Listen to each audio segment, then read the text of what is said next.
Good morning. Good morning. How the devil are you doing this fine day? Hope you're all fit and well. Keep an eye on me, would you? 3 o'clock this morning, I was driving back from Gatwick, having dropped my wife and my youngest daughter off at the airport. They've jetted off to Greece. They've just landed.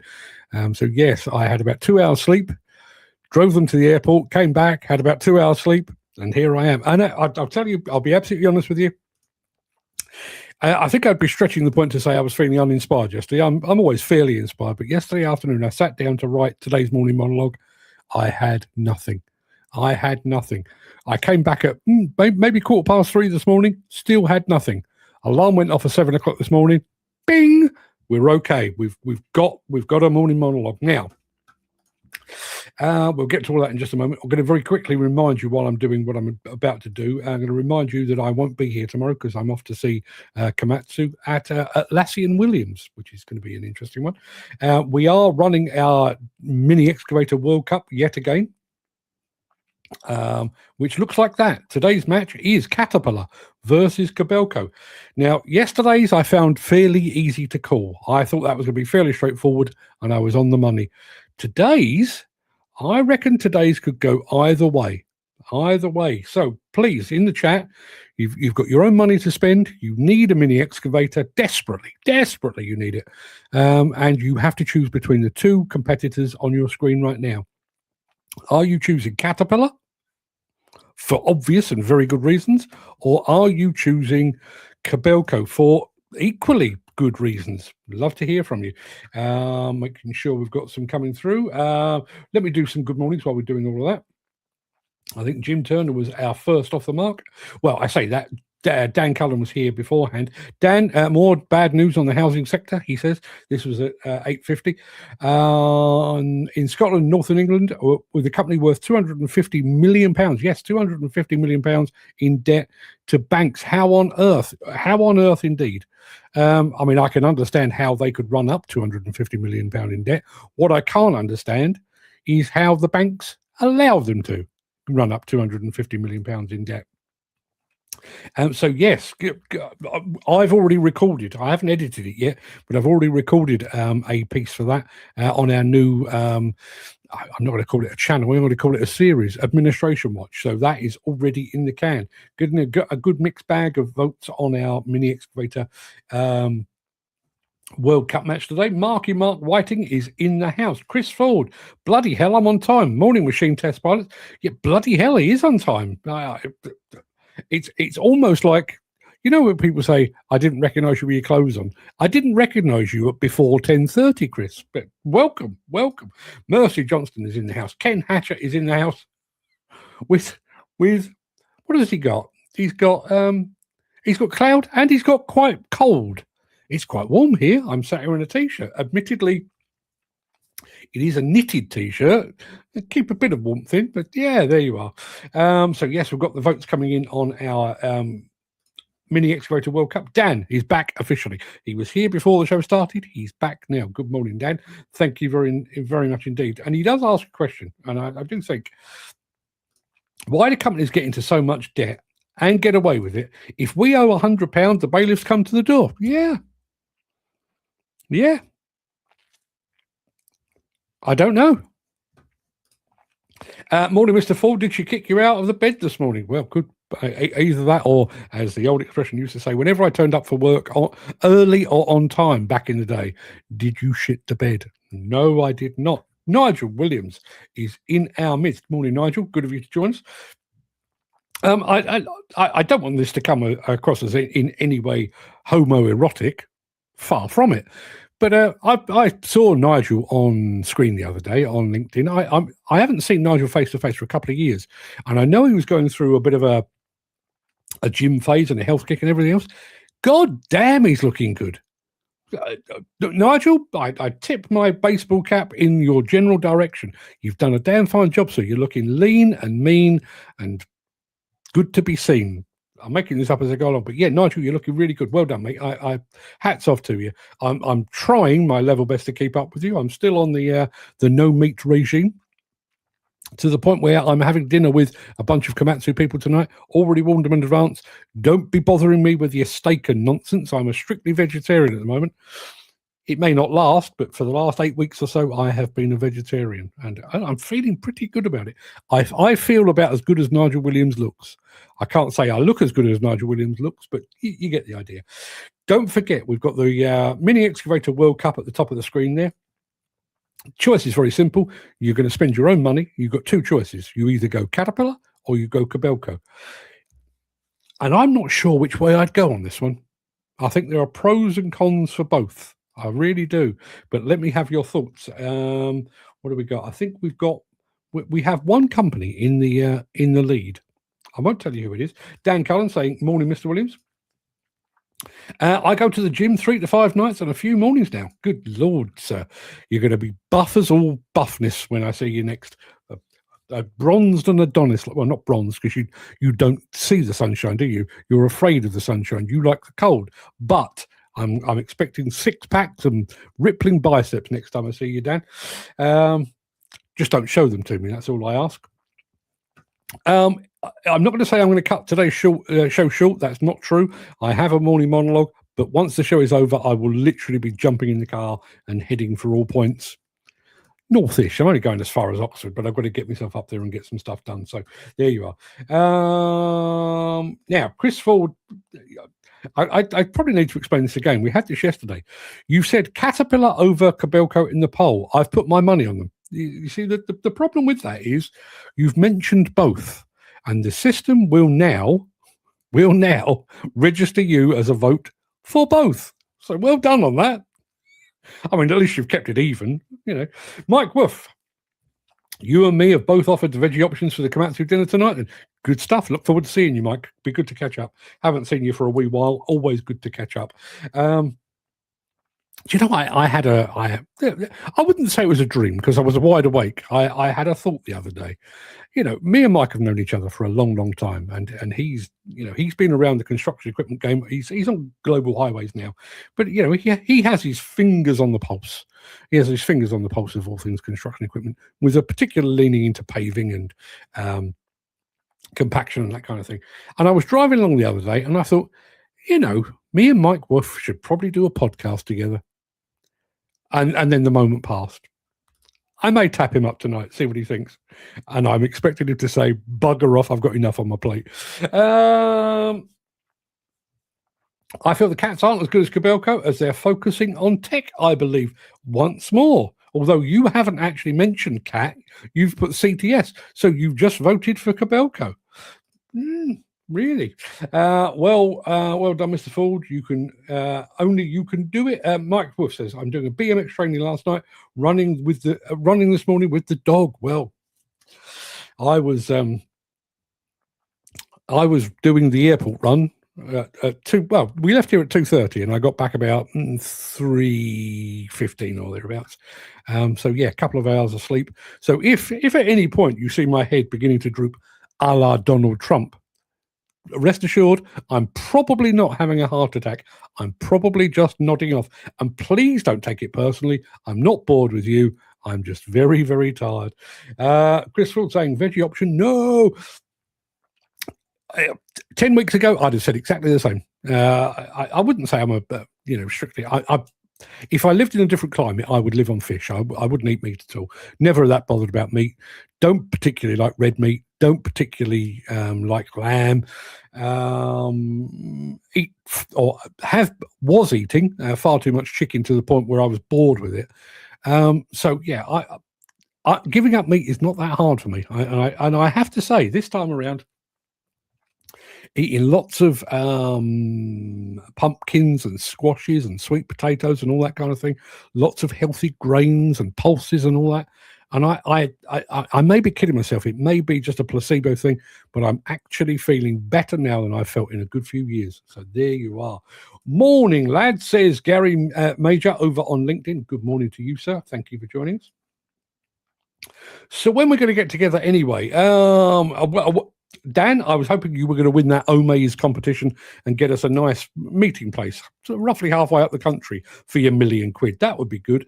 I am going to Hillhead. Obviously, I'm going to meet up with one or two. I'm certainly expecting to meet up with Jim. I'm hoping Chris Ford may be able to find the time to get across, because I've never met Chris face to face. That would be good.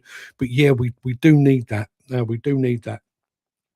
I'm kind of torn with it, if I'm honest. There's a bit of me that wants to sit in a room with you lot and just have a good old blather, a good old chinwag, just no agenda.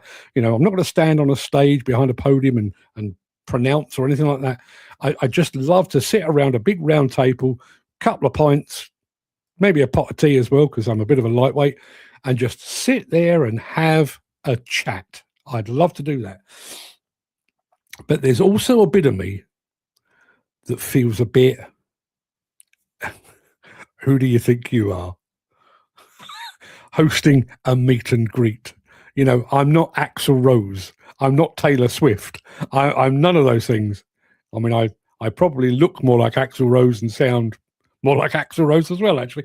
But, the very thought of me saying, people, come along and meet me, for I am that important that I'm hosting an event so you can meet me and ask for autographs. I mean, if ever you see me doing anything that looks like that, you have my personal permission to slap me around the chops. Okay,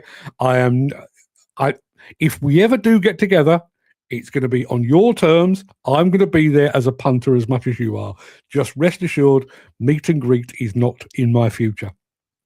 Going to remind you very quickly, that is the current vote. I do think we have a leader at the moment, but I'm just going to remind you very, very quickly, that the rules are this.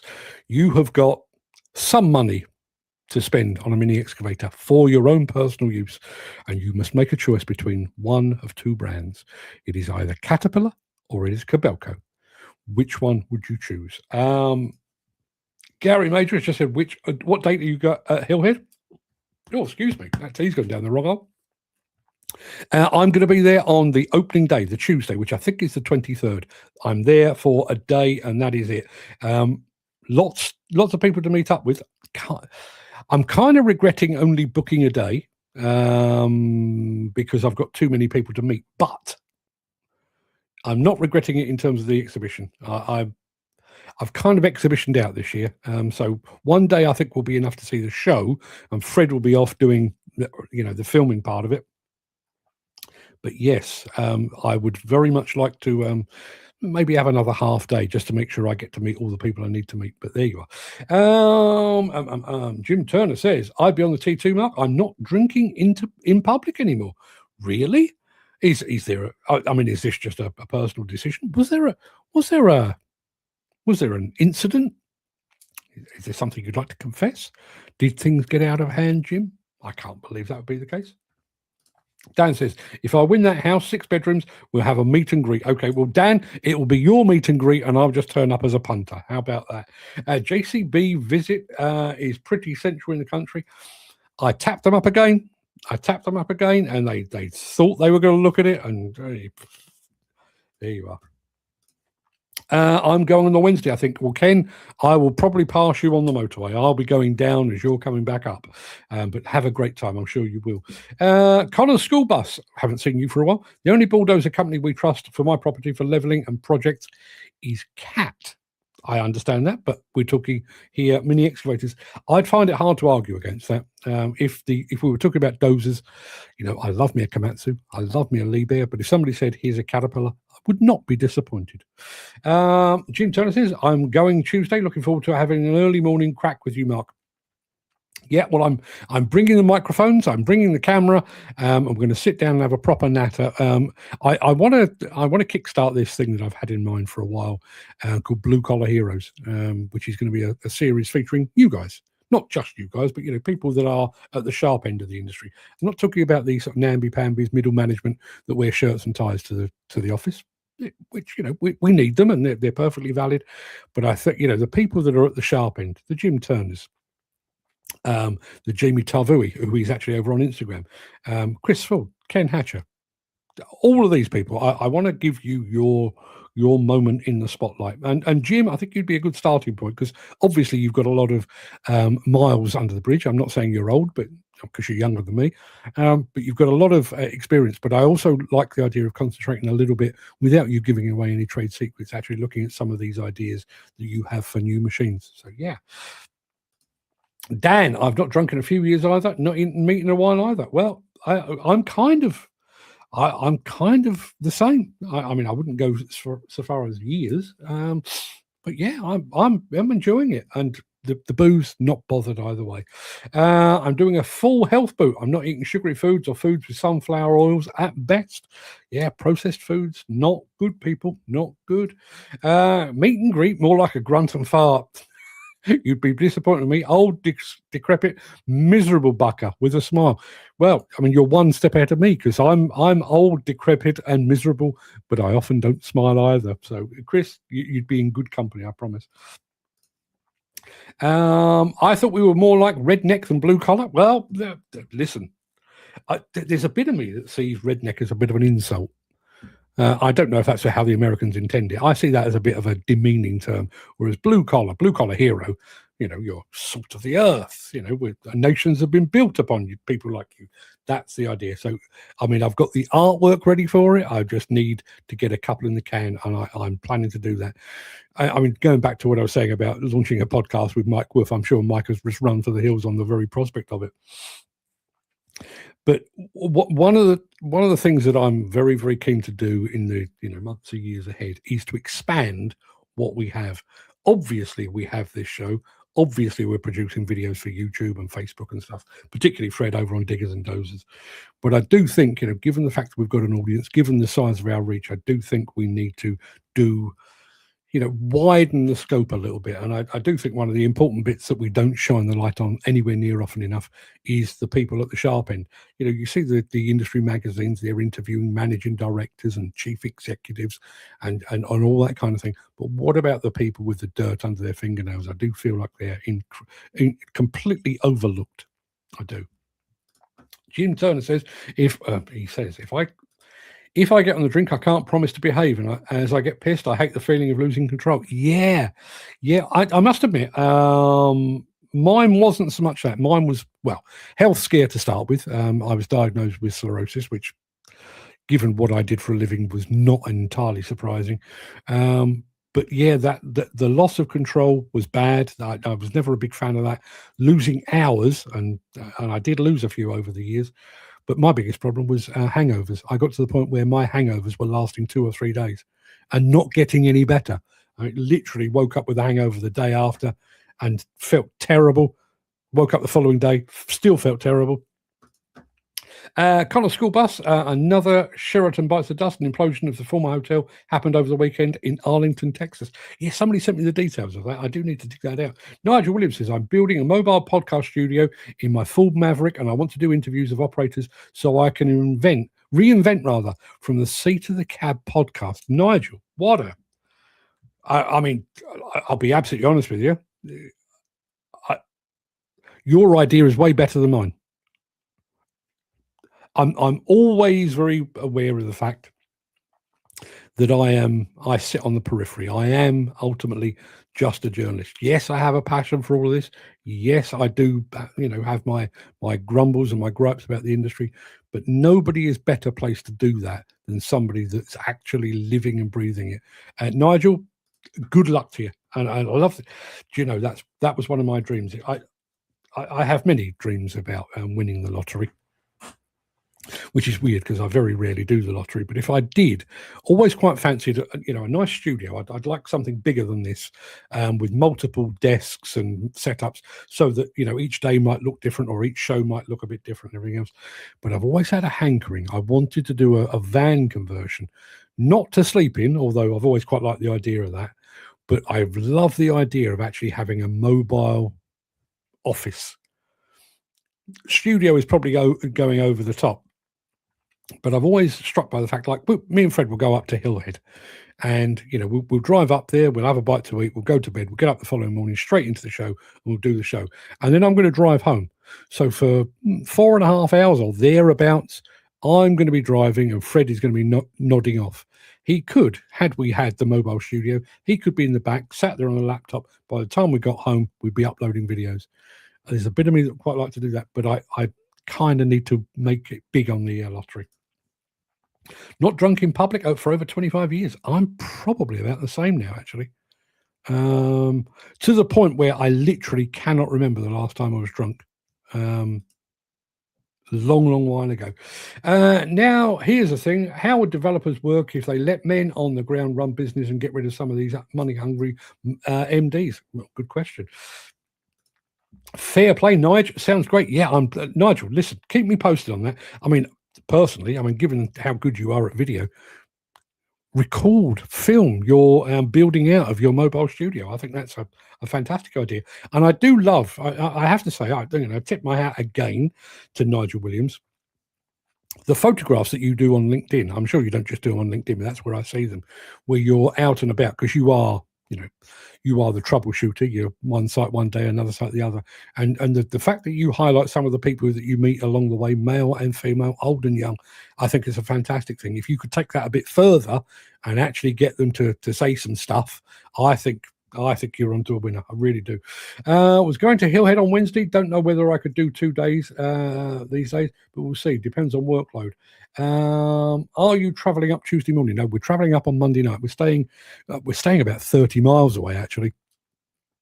Because we were umming and ahhing, we didn't book the accommodation early enough. So we're staying about 30 odd miles away, and then we're going to get up early on the Tuesday morning and drive into the show then. Big explosion on Friday. The old Aberthor power station chimney is coming down 9 a.m. Yes, it is indeed. I've been tipped the wink on that. Well, Nigel, that's a spectacular idea, as you'd be fit to travel around being on sites doing a podcast. Yeah, I think it's a great idea. Nigel says, I've met some amazing people over the years, and they have had some terrific career adventures that I'd love to bring to the wider world. Do you know that I've always thought, and I've mentioned this to people in the past, imagine a book, and I've always thought about it as a book because I'm a writer at the end of the day, but something along the lines of site stories, not, how did you start in the industry, which is interesting. Did your father or your grandfather or your uncle inspire? All of that is fantastic. But those stories that you take with you from site to site, when you're all sat around having a cup of coffee or a cup of tea and somebody says, you'll never guess what happened on that site that I was on. And then they tell you a tale, funny, sad, scary, whatever it might be. If somebody could collect those stories together in one place, frankly, I'd buy it. What's best 3-ton Mini? My brother is looking for one. Oh, that's a good question. That is a good question. I personally, I struggle to look far beyond Kubota and Takuchi. Going back to what we were saying on yesterday's show, both of those have chosen to specialize, and both of them do mini excavators probably better than anyone. So that would be my vote. But yeah, listen, there's plenty out there.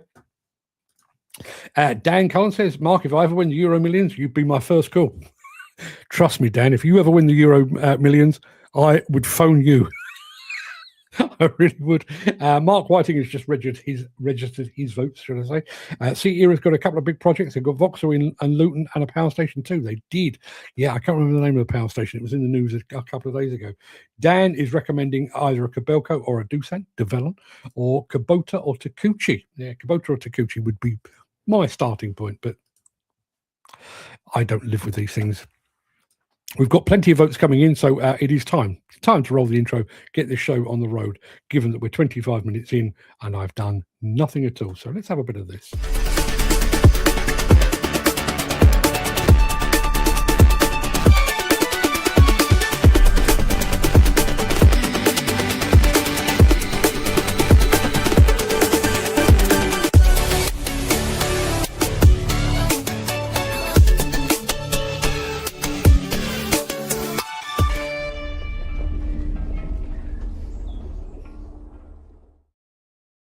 It is Wednesday, the 10th of June, which leads me to remind you, no show tomorrow. I'll be back on Friday, but no show tomorrow.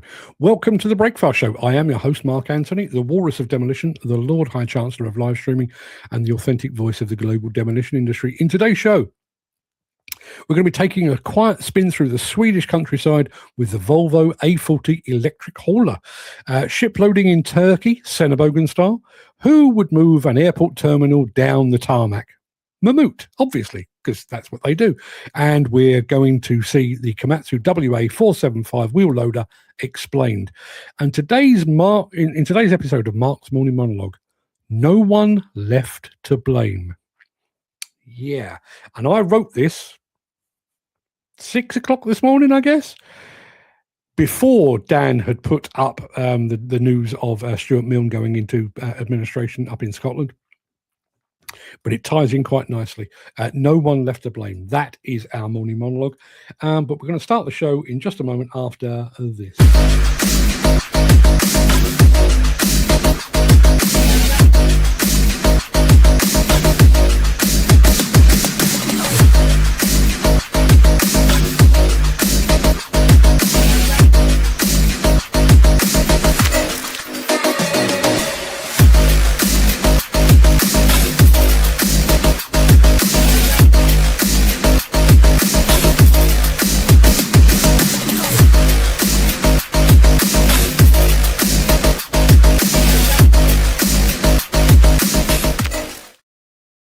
So 2 questions. First is from Mercy Johnson, says, Saturday show still on. Saturday show is still on.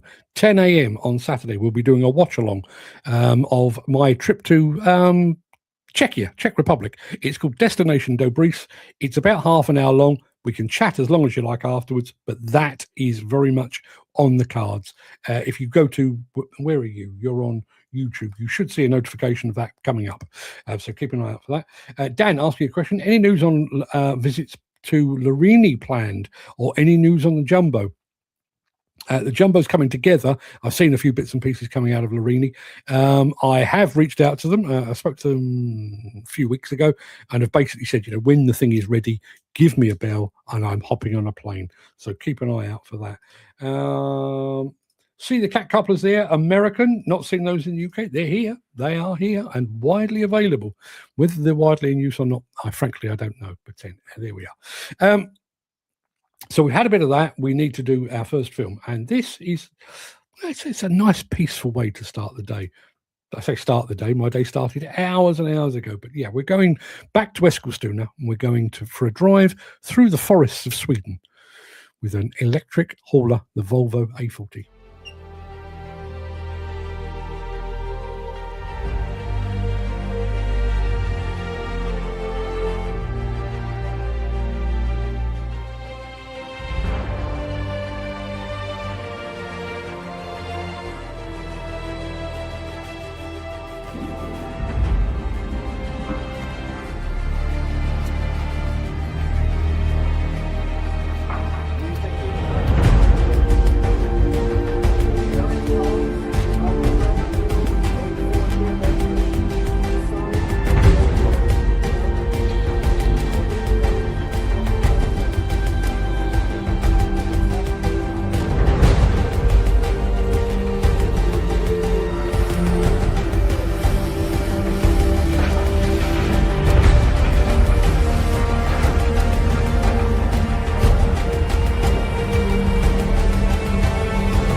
Now, unfortunately, I didn't get to go for a spin in that. I was busy elsewhere. I think I told you, me and Fred divvied up the the duties while we were in Eskilstuna. I didn't get to go for a spin in that, but I was talking to one of the other journalists that did go in it, and they said one of the things that they found most remarkable about it was that hill that you saw it going up was very, very steep. I don't know what the degree of incline it was, but very, very steep. And they said, they approached it, and when you're in a diesel machine and you kind of give it a bit more welly, maybe you up the revs or whatever it might be. The thing just silently just crept up. Nothing needed to be doing. Just silently dragged itself up the hill. Fantastic thing. What do we got here in the chat? Dan Cullen says, now here's a question. Okay, well, hopefully, Dan, now here's an answer. Quick couplers. Not seen many different styles. The only company that makes their own is HE Services, not fit any standard pins. I wonder, would there be an opening for this? I think we're at the point at the moment now where the world and his wife have got their own quick coupler. Obviously, you've got the quick coupler manufacturers themselves, the Lenhoffs and the Oil Quicks and the Steel Wrists and people like that. But you've also got the individual manufacturers all seem to have their own. My personal feeling is that's a market that's pretty much saturated. If anything, I think it could do with a bit of rationalization, try and trim off some of the people that are kind of hanging on by the skin of their teeth. And frankly, as much as I love HE Services, doesn't fit standard pins. Unless it's like coming up with a new plugs for your plug socket. Everyone's doing 3 pins. We're going to do 2, but it doesn't fit the hole. Never mind. You change your sockets. It doesn't make any sense to me. Looks a nice truck, but the thing is, what extra weight is on with that battery? I don't know, but trust me, having seen it up close, it doesn't make a bundle of difference in terms of performance. And Nigel Williams has just recorded his preference in terms of mini excavators. As you know, we are choosing between these two, Caterpillar or Kobelco. I think Kobelco are in the lead at the moment. Be a very interesting game if we eliminate the world's biggest manufacturer in their first outing. I'll keep an eye on that. But first, we need this. If you are enjoying this episode, please consider supporting the show. You can leave us a tip at buymeacoffee.com/demolition news. Right, we're going to do a bit of a diversion now. We've got a couple of films back to back, which are not strictly construction, but I think they're interesting nonetheless. First one features Sennebogen, which I always like to watch. Oh, excuse me. And the second one features Mammoet, which, I'm a big fan of Mammoet. I love all that they do with their heavy lifting. But I don't think there's another company on earth that thinks so far out the box as Mammoet. And in this instance, we're talking about an airport terminal building that they wanted to relocate. I think most people would say, well, knock it down and then build a new one. Not Mammoet. They said, oh, never mind. We'll just pick it up and put it where you want it. It's a 10-minute film and it's fascinating. Keep an eye out for that. But first, we're heading off to Turkey to see some Sennebogen shiploaders doing their thing.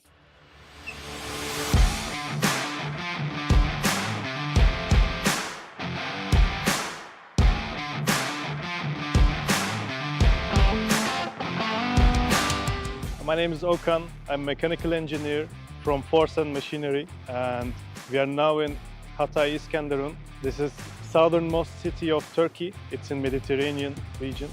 We are here to visit the ports to see the Sennebogen machines under operation, and we have seen 895s, 880s, loading ships. So the Sennebogen 895 that we have visited today was equipped with orange peel that was unloading a ship with scraps, and this machine was portal machine with steel tracks.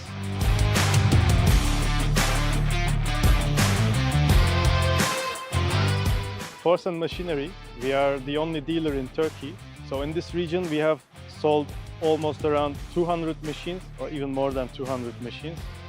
In whole Turkey we have from 800 to 1000 machines sold and operating perfectly. We mostly focus on steel industry and port businesses. So most sold machine is 835 and most loved machine is 895 for sure. To give an overall data, 95% of the market is owned by Sennebogen machines. So all of the ports have one Sennebogen machine at least. More than one, but at least one.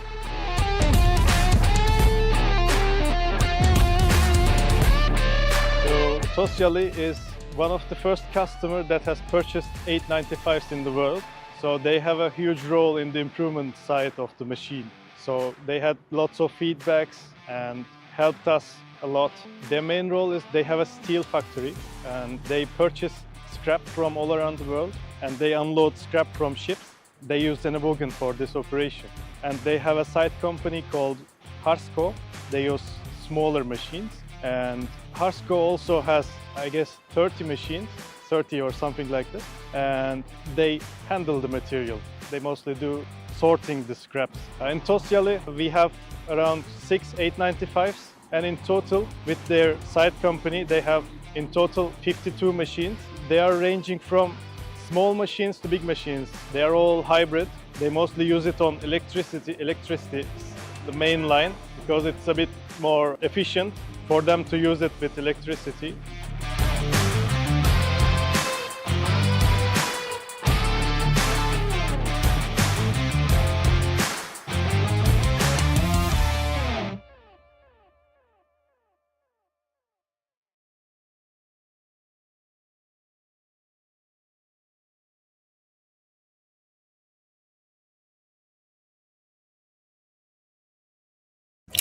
Interesting one from Dan, who's just said drug and alcohol and hearing test unit just arrived on site. You were always saying that you never see them, and now's your chance. I mean, I know, given your health kick, I'm sure you're clean living, but get yourself checked. Make sure you're all okay. Why come at 10 instead of 7 o'clock? Men landing on site on a Wednesday instead of a Monday or a Friday. I guess that is the idea of random drug testing, isn't it? I don't think it's trying to catch people out, but I think if you're warned that it's going to be there on a Monday, well, Monday I think is in some ways is unfair. You know, if you've gone out and had a high old time, literally in some cases, over the weekend on your own time, I mean, I wouldn't encourage it, but you could kind of understand it. People do that. And if that's still in your system come a Monday morning, maybe you're being treated a little unfairly for your own leisure time activities. Wednesday, by that time, you should have everything out of your system. So I'm kind of seeing that from both sides. But let me know how that pans out, Dan. Be interested to hear. I've promised you a bit of Mammoet, and you will have a bit of Mammoet after this. Since the finance bill came into effect in April, the construction industry has seen a surge of fuel thefts. The rising cost of living has placed an additional risk of theft by employees and contractors, as well as opportunistic thieves. By using diesel dye and placing warnings of its use, you are sending a clear message that this is your fuel.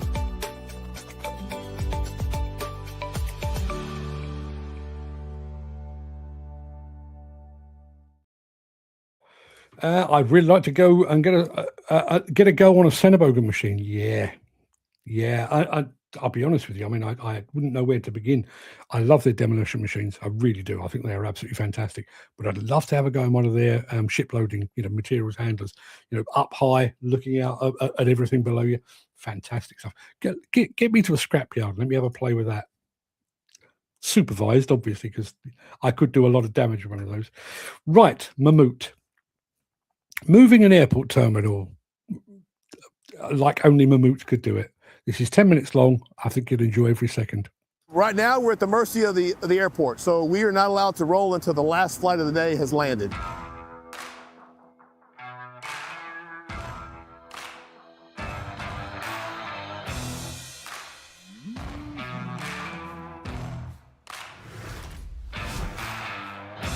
The program here entails the construction of a brand new terminal, Terminal F for DFW airports. What's most important to our customer is speed to market. There's an insatiable demand for new gates and passenger growth, and the only way to do it now is modular. Modular brings efficiency, safety, and quality to something we have never seen before in aviation construction. DFW, as it's referred to, is a very unique airport. It's the second largest airport in the United States. The benefits of this particular project will be the expansion of an international terminal to allow the airport to bring in and send out more international flights going all around the world. It's 6 modules that are being put into a new terminal here at the airport. The modules on the Terminal F project are 5 times larger than the previous modules. and it gives us a better opportunity to bring more gates online faster and quicker than previous construction methods. The airport's trying to avoid shutting down as much airports as possible. They've learned they can build these modules off-site without having to build under the airport's permitting. Typically, you would have to wait till all the underground work's done before you can start your structure, but we were building them at the same time. We can be off-site for most of the construction duration and then roll the modules in place just when the site's about ready, so it's just-in-time delivery. Therefore, we're minimizing all operational impacts of this construction site up until the very last minute. So it allows the airports to continue their day-to-day operations, and it also allows multiple crafts to be working parallel to each other rather than sequentially. We broke ground in November, and we are moving these in August of the following year. So about 9 months it took us to do that, exponentially faster than it would have been if we would have gone the traditional route. Mammoet was awarded this project approximately 2 years ago. The engineering solution was an organic process. We started developing a plan for the trailers, the deflection points, the transport route and things. The engineering team has done their due diligence, spent countless hours making sure that each module is supported in its proper location so that it minimizes any potential bend or any damage to the modules en route. The old stick model, you had to shut down so many gates to support all the crafts that were working on site to keep the area safe and quarantined. This is a more forward-thinking model. These are called mega modules. Previous modules we did at the other side of the airport in Atlanta and in Los Angeles were a little bit smaller in size. They average anywhere from 100 to 125 feet in length. These all average anywhere from 250 to 300 before we even put them on our SPMTs. Each module is similar in nature, but it's also got its own unique challenges. Although it looks cosmetically the same, the weights are different, the stress points, the deflection points are different. It's kind of finished out to a certain degree. For example, the one that's behind me on my shoulder has a large amount of glass already installed. That glass is very expensive. So by us maintaining an equal horizontal line as we travel through the trailers, it allows us to minimize and hopefully prevent any of the glass being broken or having to be replaced. So security, that's actually one of the major stakeholders that we work with to make this happen. We cannot breach the AOA fence without security. We also need security to get everyone who's doing the convoy walk into the airfield. We need security again to breach once we get to the site. Right now we are staged at the airside staging location. While we're waiting for permission to start rolling the transport, the team is going through all their quality control checks. Checking for brake lines, chains and binders are tightened up. Basically, we're just final checks before we get the green light to go. Once those trailers are positioned under the module with the false works, which are basically 4-foot and 2-foot jack stands. Those are a 4-foot jack stand on top of a 2-foot jack stand to provide the total support for the false works. On top of that, we've also got plywood and hardwood so that we prevent any metal-to-metal contact.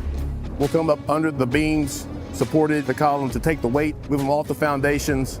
Then as we travel, the SPMTs themselves are put into 4 zones, an Alpha, Bravo, Charlie, and Delta zone. That allows the operator to maintain equal balance of the transport en route so that we minimize any potential bending of the steel or any damage to the SPMT itself.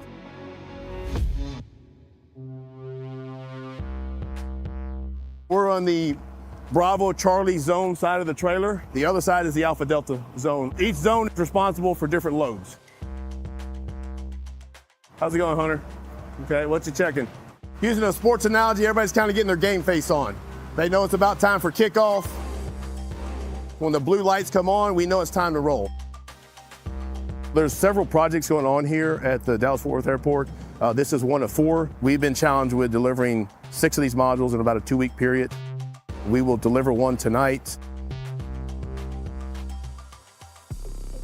We're gonna be taking a direct north route, approximately about 1.5 miles in transport. Should take us about an hour to get there with no issues or delays. And then we'll pull up onto the foundations where we'll begin to slow down and get ready to set the module down.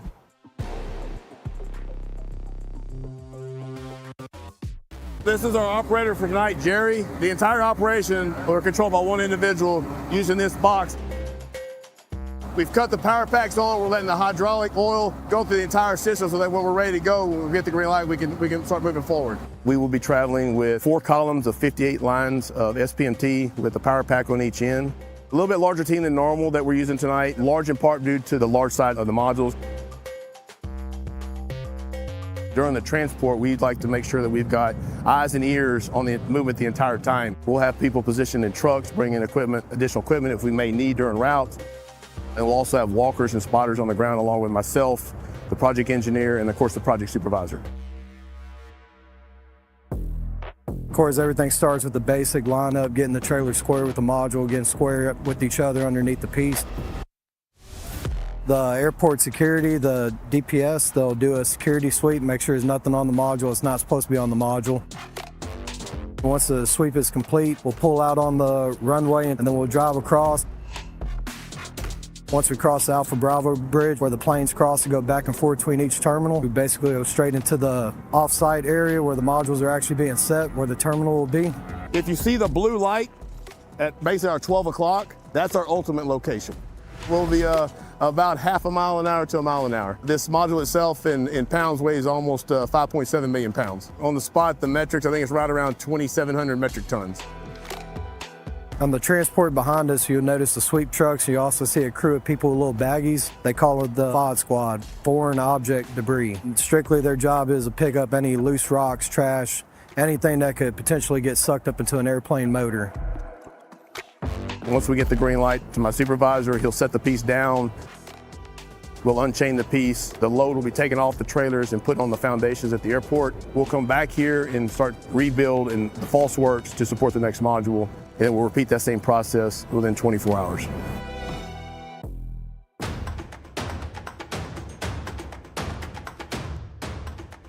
DFW is a cornerstone of U.S. aviation infrastructure, a domestic super hub, a growing international gateway, and a critical asset for both Texas and the broader U.S. economy. From day one, it's really been a great experience working with Mammoet.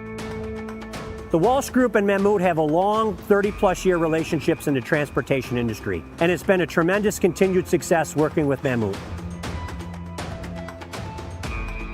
The professionalism, the knowledge, the precision, and seeing the way that the Mammoet team executes work, it's an art. It really is something incredible to see.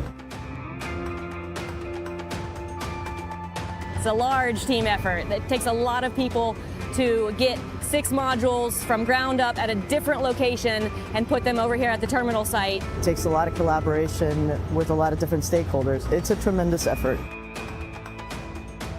It's pretty amazing to know that we're helping our client advance the future of travel. Definitely a proud moment. I am very proud of this project. It's an awesome project to be a part of, and it's a monumental project for DFW Airport. I've been involved in construction for over 35 years. I've built all kinds of projects, but I'm very proud to be part of this project here. Not very often can you put 400,000 square foot of new building in place in less than 13 days. That's got to be a new world record. In Texas, we're used to big drives, but this one is on a whole nother level. It's just American pride. Great.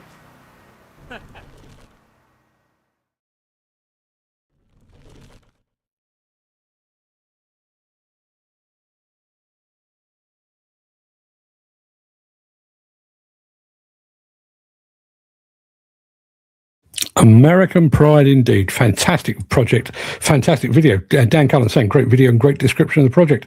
Man, love the American accent and the way they describe things to a point. There's nothing more you could ask. No, absolutely right. Going back to drug testing, Jim Turner says, drug testing now will pick it up in your system, but not in a big enough degree to still be under the influence. True enough.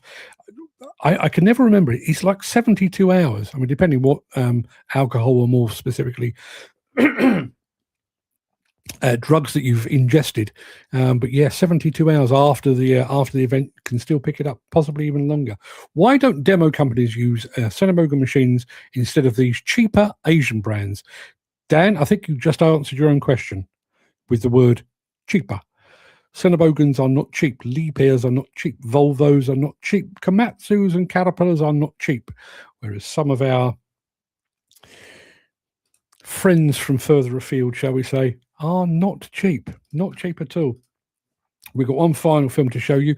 I've hidden it under the umbrella of Hillhead. I'll be amazed, but I'll be very pleased if there is one of these machines at Hillhead.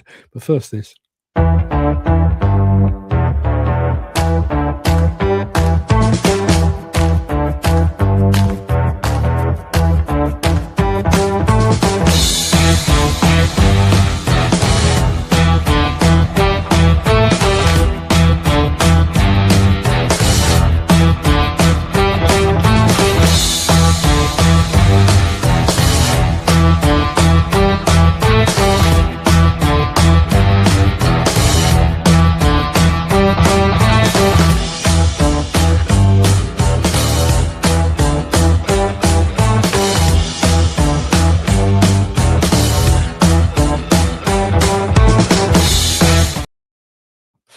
Dan has just said this. Pity they couldn't be that enthusiastic about projects in the UK.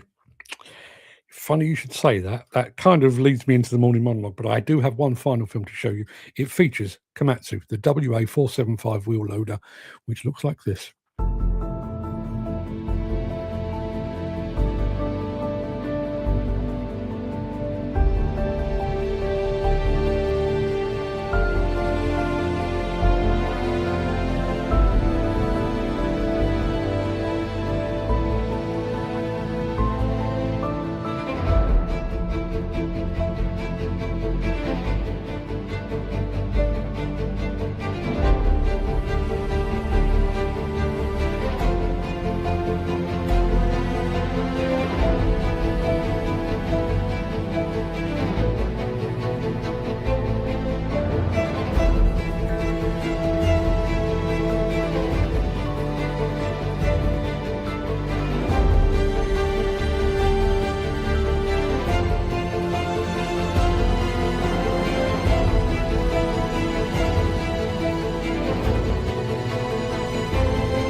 I'd be delighted to see one of those at Hillhead. I'm not sure what Komatsu are going to be showing. Let's hope one of those is there. Right, it is nearly that time, but it is first this time. It is time to decide who has won the latest round of our Mini Excavator World Cup. Is it going to be Caterpillar or is it going to be Kobelco? I can tell you that our first match saw Hitachi beating off Bobcat. The second match saw Kubota beating off Hyundai. We need somebody to join them in the next round. So let me take that off the screen. And let me open this up and let me stop the poll, which should trigger all of the votes. Otherwise, I'll have to count them by hand. Here we go. Well, I think that's pretty categorical. 75%, 3/4 of the vote have gone for Kobelco. The world's biggest manufacturer of construction equipment just fell at the first. Shock horror, hold the front page. Caterpillar are out. Kobelco advances to the next round. There's a bit of me that's surprised. There's a bit of me that isn't. I'm not sure where I sit on all of that, but that's the fact. Kobelco are through. Caterpillar are out. The next match, which will be on Friday, will feature XCMG versus New Holland. So if you are still interested in the Mini Excavator World Cup, please tune in and let us have your vote. We've got a long way to go. Let me think. There's 1, 2, 3, 4, 5, 6, 7, 8, 9. There's another 9 matches in the first round alone. So There's a long way to go yet. That pretty much wraps up the main part of this morning's show. I'm going to roll the outro in just a second before leaping gazelle-like over into my morning monologue. Don't forget, no show tomorrow. If you can't stick around, please stay safe. Look after yourself, your family, your friends, and your colleagues. But if you do have the time and the inclination, I'll be back immediately after this.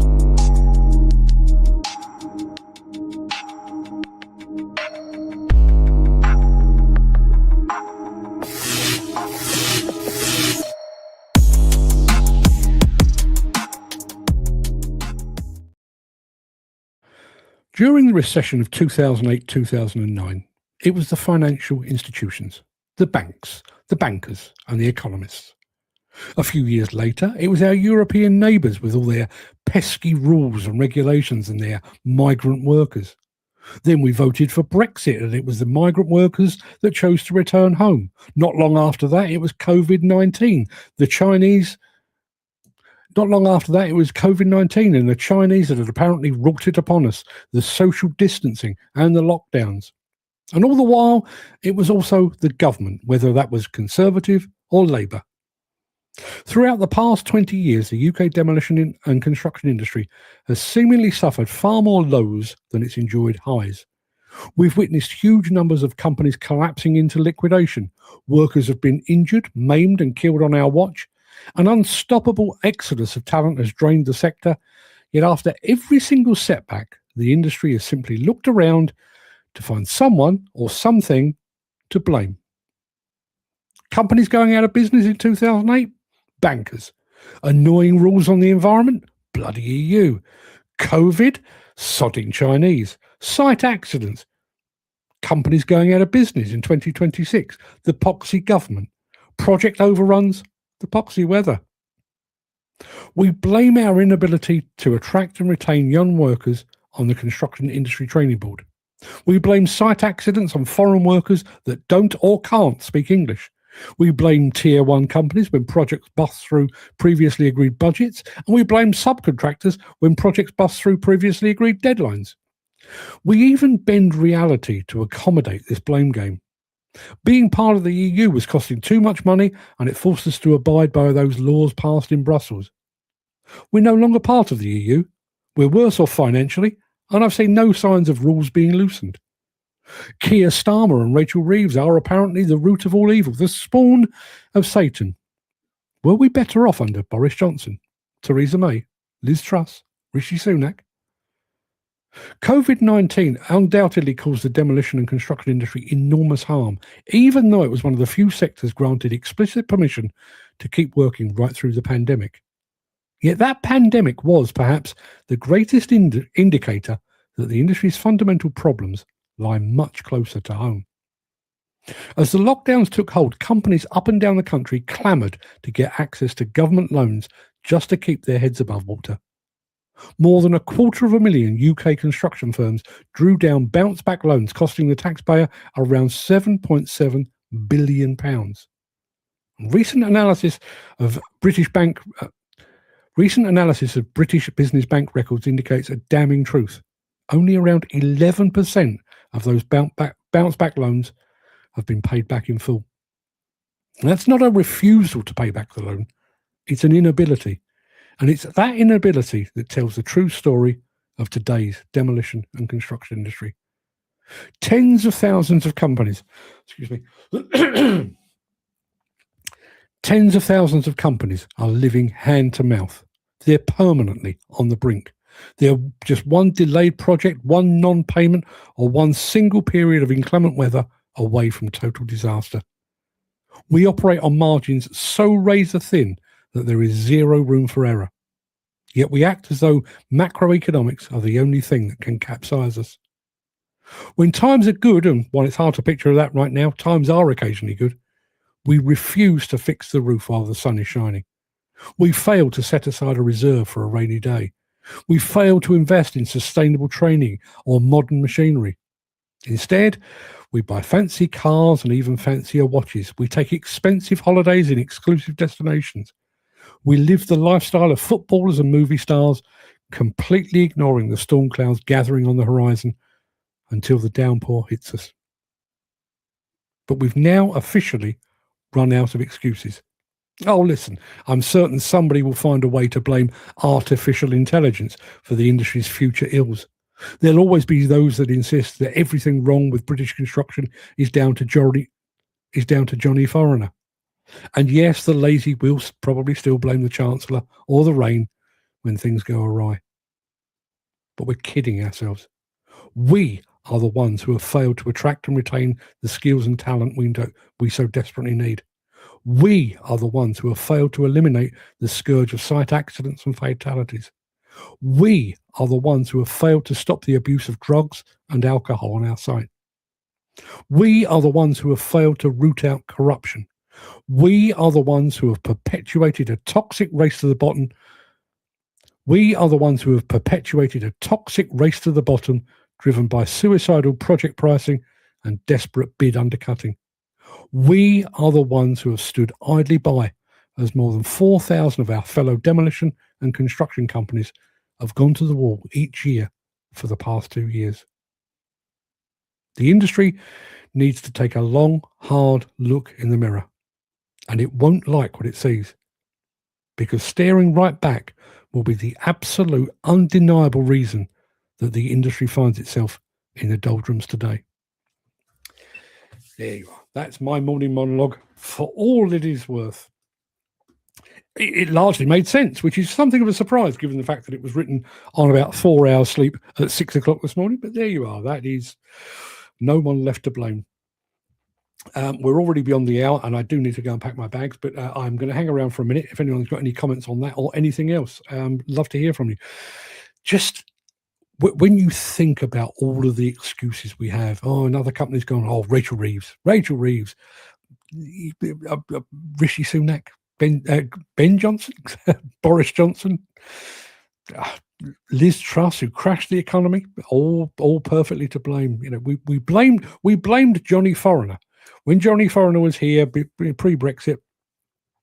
Accidents are happening because they can't speak English or they refuse to speak English. Wouldn't it be better to have English workers doing this sort of work? And then they went home and we all looked at each other and went, we haven't got enough workers. Let's blame Johnny Foreigner again. Everything that's awry with this industry. And listen, I seriously question the long-term viability of the Construction Industry Training Board. But they are, let's not forget, that it says it above their door, the Construction Industry Training Board. They're not the Construction Industry Recruitment Board. They're not the Construction Industry Go to Schools and Tell a Great Story About Construction Board. They are the Training Board. The onus to attract people, young people into this industry, rests with the industry itself. The retention of those people, making sure they don't get disheartened, disgruntled, burnt out, rests with the industry. So much of what we blame others for, actually, it's down to us. And every single day you see somebody, this is wrong, it's their fault. You know, the default is, it's the foreigners, or it's the government, or it's the weather, or it's always somebody else. I always talk about, when we talk about accidents on site, I always talk about this notion of personal responsibility. Yes, your employer should be providing you with PPE, hard hats, high-vis vests, site boots, whatever it might be, safety glasses, gloves, the whole kit and caboodle.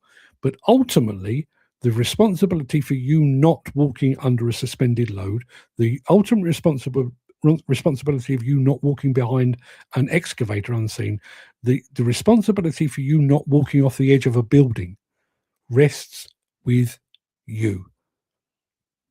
The industry is the same. The ultimate responsibility for all that is wrong with this industry right now, and frankly, there's a lot, it all rests not with others, but with ourselves. There you are. People, that is going to do us for today. As I say, I need to go and pack my bag and go and get my best bib and tucker on. That's not strictly true. I don't need my best bib and tucker until about 5 o'clock tonight. So I should probably go up in scruff order and get changed when I get there. I'll be back on Friday to tell you all about Komatsu. I'm hoping, I don't know quite what I'm going to be able to film, what I'll be allowed to film while I'm there, but I'm hoping this will be the third of our longer films. Don't forget, Saturday, we are doing our Destination Didcot with Bobcat. Probably the weekend after that, we'll be doing the the Volvo film. So we've got that one to look forward to. Hopefully in that 2 weeks, it will give me the time to do the Komatsu one and so on. So we'll be doing these on a fairly regular basis, I hope. Always someone else's problem, not my problem culture. Yeah. Yeah. And it's everything. You know, a machine's turned over. Oh, you know, it was down to the surveyor. He didn't pick up the unseen void. Yeah, but you walked to the machine this morning. You're supposed to have a bit of a shifty around before you go and start it. It's always somebody else's fault. Think back to the 40s and 50s. I can't, Jim. I wasn't around, but I take your point. Smaller firms, less debt, more financial stability, employees with a job for life and a functioning apprenticeship scheme. Governments backing big business, encouraging debt and inflation has been our road to ruin. It's hard to argue with that. It's hard to argue with that. And particularly that bit about the employees with a job for life. An employer would look after you on the, you know, the tacit understanding that you would look after the employer. And it was a deal that worked. You had a job for life. They had an employee that they could rely upon, and all was right with the world. Now, my wife, this is a completely different industry sector, but my wife works as a part-time receptionist for a local local swim school, teaching kids to swim, and it's a family-run business, and the family is a mother, father, and 3 daughters, all of whom do different jobs within the company, plus my other half, and all of those between them, you know, they're at every session. You know, they're in the pool, they're out the pool, they're running the admin side of things, they're attracting new clients and everything else. They're training the children, they're giving them their certificates and their swimming hats. They're doing all of that. But in addition to that, they have some outside employees who, on a regular basis, particularly on a Sunday morning, oddly enough, on a Sunday morning, you get a phone call, oh, I've got a headache, or I've got a swollen kneecap. I can't make it to work. Where is that desire to work? Where is that commitment to your employer? And I'm not saying you should be treated like a slave. You know, I think it should be a give and take. But if the employer's going to look after you, you know, give you your paid holidays and your sick pay and all of that kind of thing, and you know, Christmas parties and all that, it's not really that much to ask to actually turn up when it is your turn to do some work, is it? You wouldn't have thought. Chris Ford says blame culture. Yeah, I must admit, I always think of blame culture being a bit of a person thing, you know, individual people. Well, it's his fault, it's her fault, that kind of thing. The industry as a whole does exactly the same. It's, you either point up, oh, you know, that tier 1 contractor made me do it, or that government made me do it, or you point down, oh, yes, we are over budget, and yes, we are over time. These specialist subcontractors, they're not worth a light. They've let us down. Always somebody else's fault. Yes, Jim, that's true, says Dan. And Dan also says there's no reliability in the industry now. Like clothes, it's a use and throw away at the last minute. Yeah. Disposable industry, disposable people, disposable from top to bottom. Anywho, people, I do need to go and pack my bag, and I do need to go and get myself in order. Hopefully be still awake by the time I get to where I'm going. As I say, be back on Friday, and I'll be back on Saturday as well. So looking forward to doing that one. That one's going to be a nice, easy one. I'll just put a 25-minute film on the screen. We can all have a watch along, have a bit of a chat afterwards, probably with a cup of coffee, and then we'll go our separate ways, and I'll be back again on the Monday after that. Workers, two-dimensional, as some people are unreliable or look for more than they're worth. Yeah, true enough. Have a safe journey, Dan. I fully intend to. I shall drive very slowly because I can feel the sleep upon me. I really can. Might even go a bit early and see if I can get an hour's nap when I get there. That's how old I am. People, go and have a good day. See you on Friday. Till then, have a good one.